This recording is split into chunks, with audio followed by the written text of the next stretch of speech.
Welcome to online biology video session,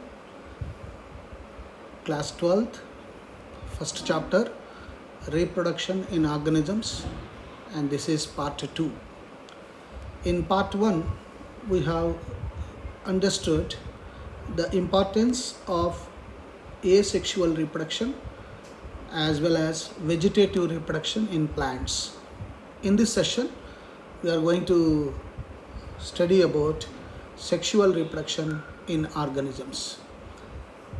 As the name suggests, in this type of reproduction, sex cells or gametes are involved to increase the offsprings. Hence, the name sexual reproduction. So it involves the formation of male gamete and a female gamete. If it is in the same individual, then we say bisexual. If it is in separately different individuals, then we say unisexual or opposite sex. So the gametes are formed either in a bisexual organism or unisexual organism, and through them reproduction takes place. All organisms reaches the stage of growth and maturity before they reproduce sexually. So in order to reproduce sexually, the organisms have to be biologically matured. So to start with, it is the juvenile phase. Juvenile phase is a period of growth to attain maturity, and in plants it is called vegetative phase. In angiosperms, end of vegetative phase completes as soon as they start flowering, and this phase is followed by senescent phase. Senescence is old age. That is, the end of reproductive phase is called senescent phase or old age. After this, the individual will be normal. And in between the juvenile and senescent, reproductive phase will be there. So in annuals, biannual plants, flowering takes place once or twice in a year. If it takes place once in a year, then it's annual. If it takes place twice, then it's biannual. In these plants, vegetative reproduction and senescent phase are clearly identified. Example, rice, wheat, marigold, etc. In some plants, of course, we are seeing with our everyday experience, flowering occurs several times in a particular season. In some plants, flowering occurs only once in a lifetime. Example, bamboo. Look at the picture. Flowers after 50 to 100 years, and strobilanthes flowers once in 12 years. So based on the reproductive cycles in animals, seasonally the cycles takes place. Reproduction in animals is seasonal. Birds lay eggs only in specific season. The placental animals exhibits reproductive cycles that leads to changes in ovaries and hormonal levels.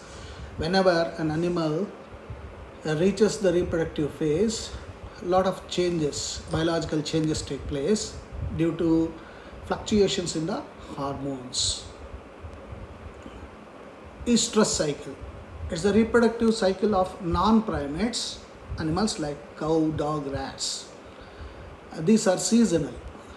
So only during specific seasons they undergo reproduction and actively undergo reproduction. Hence, these are called seasonal breeders. Whereas in monkeys, apes, human beings, the primates, the reproductive cycle will be very active throughout their reproductive phase. This reproductive phase moves from some years, and during those years, the primates will be very active reproductively. Hence, these are called continuous breeders. Basically, the sexual reproduction can be divided into 3 stages. Stage 1 is pre-fertilization event. Second one is fertilization event. And the third one is post-fertilization event. And in pre-fertilization event, it involves the gametogenesis and gamete transfer. Gametogenesis is the process of formation of male and female gametes. And as all of you know, gametes, sex cells, will be always haploid because they undergo meiosis. and these haploid gametes get transferred from one organism to another organism or opposite sexes. For this, they require some help in the form of pollination in case of plants. In fertilization, during fertilization, there will be meeting of opposite gametes, male and female gametes, and form zygote. Zygote develops into embryo, and the embryo becomes babies. In post-fertilization event, it involves the process of embryogenesis, how the embryo develops. So based on that, 3 events, the cycle gets completed. If the gametes are similar, male and female gametes are morphologically similar, then we say isogametes, and if they are dissimilar, anisogametes or heterogametes. A sperm, as all of you know, is a male gamete, and a ovum is a female gamete. And in this, depending upon whether one set of chromosome is present or 2 sets of chromosomes present, we name them as haploid and diploid. In case of human beings, a gamete, a sperm or a ovum will have n number of chromosomes. N is equal to 1 set of chromosomes, so haploid. Whereas in other cells, there will be 2 sets of chromosomes, 23 into 2, for example, 46. So we say 2n, like in skin cells, muscle cells, hair cells, ligamental cells, bone cells, there will be 2 sets of chromosomes. So we have got a list, go through the list of which shows haploid and diploid number of chromosomes. And then based on the presence of sex cells or gametes, we give names for the organisms like homothallic or monoecious. It's the bisexual condition in fungi and plants wherein both male and female reproductive structures are present in single individual. A single individual will be having both the sexes. Whereas in dioecious, it is the unisexual condition in plants. In this, male and female reproductive parts are found in different parts. So you got a male flower which bears a stamen, so we say staminate flower, and pistil, pistillate flower, and we got a flower that bears both staminate as well as pistillate, we say bisexual. So examples for this, monoecious plants, cucurbita, and for dioecious, papaya and date palm. See the pictures. And in case of animals, the bisexuality is called hermaphrodite. Like in earthworm, all of you must have seen, tapeworm, sponges, leech. In this, the same animal will be possessing both male as well as female reproductive organs. Hence they are called hermaphrodites. Whereas in unisexual animals, the animals will be bearing either of that, either male or female reproductive organ. Example, cockroach, insects, birds, fishes, amphibians, mammals, all this. As we discussed just now, a haploid organism is having only 1 set of chromosomes in somatic cells, means body cells. Like Monera, fungi, algobiads, haploid plant body. So the haploidicity is dominant. In a diploid organism, the individuals having 2 sets of chromosomes in their body cells. Example, pteridophytes, gymnosperms, angiosperms, and most of the animals. In diploid organism, the gamete forms by meiosis. At the end of meiosis, haploid gametes will be formed. Now, once the gametes are formed, how do they get transferred? In majority of organisms, male gametes are motile, like we said, zoospores.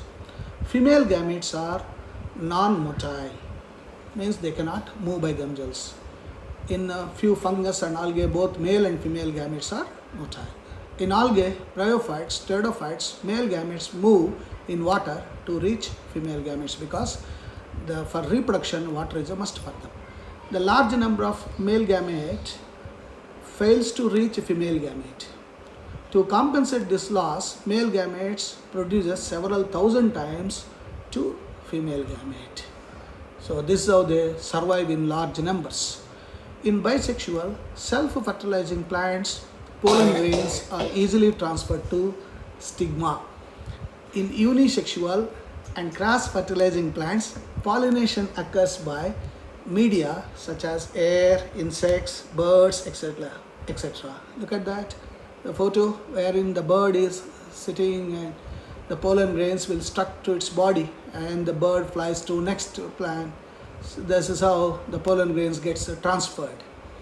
And once the pollen grains get transferred, there is a chance for the male gamete to fuse with the female gamete. So the pollen grain fuses with the ovum. As a result, zygote will be formed. This process is called fertilization or syngamy. So formation of zygote due to combination of male and female gamete is syngamy. And in some cases, a new individual will be developed surprisingly without any fertilization. And this process, you have to remember, parthenogenesis. So parthenogenesis is the development of new individual without any fertilization. Example, honeybee, lizards, turkey bird, etc. Similarly, in case of plants also, like Bijapur is famous for seedless pomegranate, seedless grapes, and all these are formed due to parthenogenesis. So they are called parthenocarpic fruits. Okay, and then we have got both internal as well as external fertilization. In external fertilization, fertilization takes place externally.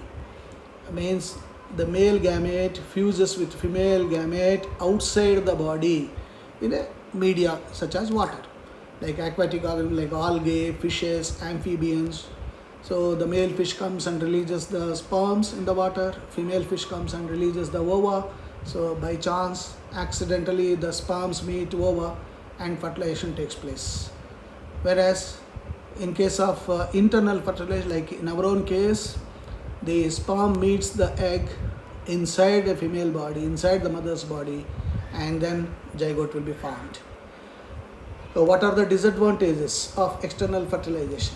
Since the male releases the sperms or the pollen grains from a plant, the external factors such as temperature, density, chemical composition of the water, all this play a role. So to overcome that, the organism produces large number of gametes. The predators destroy eggs and offsprings.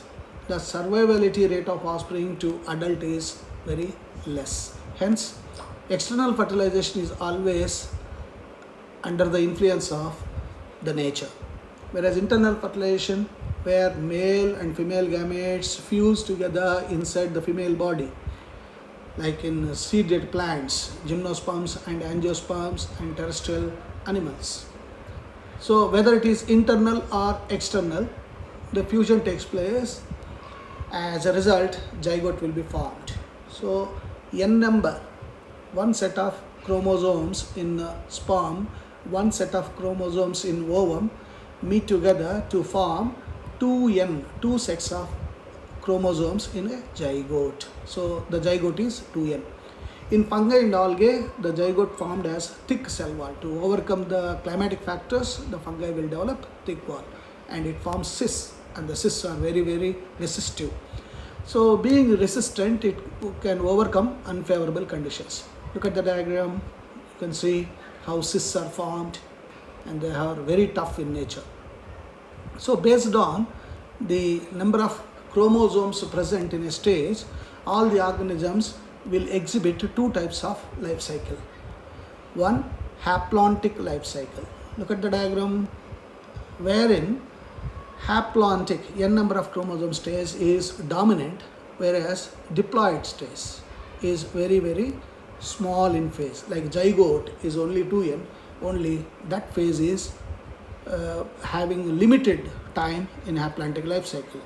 Whereas in diplantic life cycle, you can see that happens in gymnosperms and angiosperms. And look at that. In case of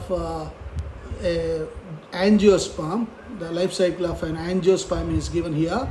You can see the n is having some shade like yellow shade, and the 2n phase is having white shade. You can see the 2n phase is dominating, hence we say diplantic life cycle. Whereas in some organisms like bryophytes and pteridophytes, we can see both haplantic as well as the diplantic phases in equal status. Then we say haplodiplantic life cycles. We can see the blue colored shaded one diplantic and the pink one haplantic. Almost in the life cycle it is same, half. So once the zygote is formed, next the zygote develops into an embryo. This process is called embryogenesis. The process of development of embryo from a zygote is embryogenesis. So for this, the zygote has to undergo a lot of mitotic divisions and then differentiation to form different parts. So based on again whether the animals will lay eggs or give birth directly to young ones, all the animals are divided into three types. First, oviparous, egg-laying animals, ova. The reptiles and birds lay egg in safe environment. After incubation, young one hatches out. So, in oviparous, embryogenesis takes place outside the body. Whereas in viviparous, animals that give birth to young ones. Most of the mammals, except Prototheria, egg-laying mammal, are viviparous. These are placental animals because there is a small tube called placenta connecting mother with the child. In this, embryogenesis takes place inside the female body.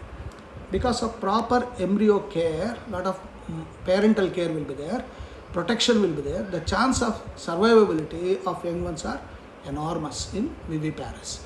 And in some, third one, oviviviparous, wherein depending upon the season, sometimes the female will lay eggs and sometimes the female will give birth to young ones, like in some of the snakes you can see.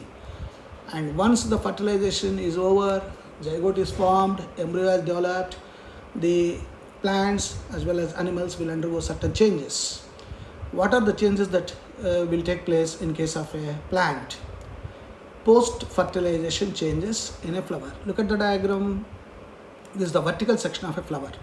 After zygote formation, look at the sepals, green ones, and the petals, very colorful ones of a flower falls off. This is the first indication of post-fertilization event. In some plants like tomato, brinjal, sepals persist with the fruit as you have observed. The zygote develops into embryo, the ovule develops into a seed, and of course the ovary develops into a fruit. And that is the reason why we say, if someone asks you what is a fruit, you always say fruit is a developed ovary. And what is seed? It's a developed ovule. So hope this session has helped you to understand various technical words and understand the significance of sexual reproduction in organisms. Thank you. See you in the next session.